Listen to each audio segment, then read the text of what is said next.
જૂનાગઢમાં પ્રથમ વખત એક સાથે 7 અંગોનું દાન કરવામાં આવ્યું. ખાસ ગ્રીન કોરિડોર દ્વારા તમામ અંગોને રવાના કરવામાં આવ્યા છે.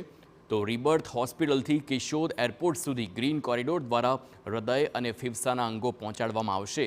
અન્ય એકમાં અમદાવાદ સુધી બાય રોડ ગ્રીન કોરિડોર દ્વારા લીવર કિડની પણ પહોંચાડવામાં આવશે. શીલાબેન ચાંચડિયા, જેમની ઉંમર 43 વર્ષ હતી, બ્રેઇન ડેડ થતાં તેમના અંગોનું દાન કરવામાં આવ્યું. 7 લોકોને મળશે નવી જિંદગી. હૃદય, ફેફસા, લીવર અને બંને આંખ અને બંને કિડની મળી કુલ 7 અંગોના દાન કરવામાં આવ્યા છે.